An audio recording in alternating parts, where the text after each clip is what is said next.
Between, among. इसी के साथ मैं एक और जोड़ देती हूं बेटा, काम निपटेगा मेरा, मंगेस्ट। अब सुनो ध्यान से, तीनों शब्दों का मतलब होता है के बीच में। फर्क यह है कि बिटवीन बात करता है कितने के बीच में, जबकि अमंग और मंगेस्ट बात करते हैं दो से। तो हमारे बच्चे को जब भी बिटवीन लगाना है सिर्फ इतना ही चेक करना है कि बात होनी चाहिए कितने की, दो की। जैसे ही वो 3 लिख दे, 5 लिख दे, 10 लिख दे, ऑल लिख दे, मैनी लिख दे, फ्यू लिख दे, आपका आंसर क्या हो जाएगा, अमंग हो जाएगा। लेकिन अब झगड़ा ये है कि दोनों ही बराबर हैं, अमंग हो या मंगेस्ट हो, दोनों दो से ज्यादा को दिखाते हैं, और दोनों का ही मतलब है के बीच में, यानी इन दोनों में से चुनना पड़ेगा। तो कैसे चुनोगे, ध्यान देना बोर्ड पे, मंगेस्ट सिर्फ वॉवल्स के पहले इस्तेमाल होता है, बाकी हर जगह आप अमंग लगाओगे। अगर जिस शब्द के पहले आप लिख रहे हो वो वॉवल से शुरू हो रहा है, साउंड की बात नहीं कर रही, वो वॉवल से शुरू होता दिखाई दे रहा है, तो आपका आंसर होगा मंगेस्ट। अगर वो वॉवल से शुरू होता दिखाई नहीं दे रहा है तो आपका आंसर होगा अमंग। क्या कह रही हूं, सिंपल भाषा में सुनो। एग्जामिनर ने डैश लगा के लिखा 2 चिल्ड्रन, बताओ आपके हिसाब से क्या, क्योंकि साफ साफ तो लिख दिया कितने बच्चे हैं, 2 हैं।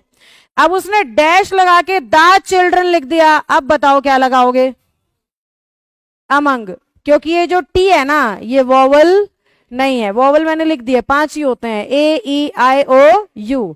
उसने डैश लगा के लिख दिया ऑल द चिल्ड्रन। मेरे ख्याल से आपको मेरी बात समझ आ जानी चाहिए। यहां पे आंसर है मंगेस्ट, यहां पे आंसर है बिटवीन, और यहां पे आंसर है अमंग। ये सिखाया है मैंने तुम्हें, तो अपने पेपर में ध्यान से वेरीफाई करना है। अगर क्लियरली 2 दिख रहे हैं तो आंसर बिटवीन होगा, चाहे वो 2 टीम ही क्यों ना हो।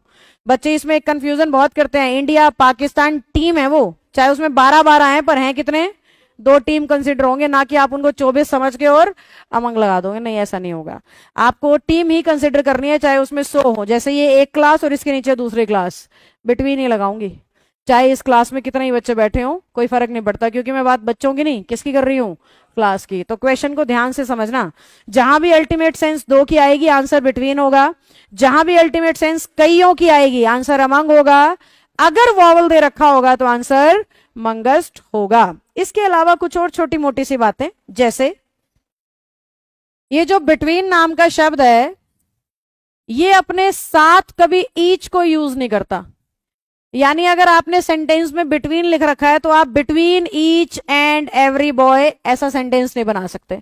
बिटवीन अपने साथ ना ईच को इस्तेमाल करता है, ना एवरी को इस्तेमाल करता है, ना बोथ को। झगड़ा हो रखा है इसका तीनों से, ये तीनों इसे पसंद नहीं है, तो इनके साथ ये कभी भी यूज नहीं होगा। बाकी लॉजिकल मतलब अगर समझना चाहते हो तो लॉजिकल मतलब ये है, मैंने अभी अभी कहा बिटवीन 2 के लिए आता है और ईच और एवरी आते हैं 1 के लिए। तो जब बात 2 की हो रही है तो 1 की कैसे हो सकती है। बोथ भी कितने के लिए आता है, 2 के लिए। अब बिटवीन जब पहले से 2 को दिखा रहा है तो बोथ लिखने की जरूरत क्या है। इस लॉजिक से ये तीनों शब्द क्या है, गलत है।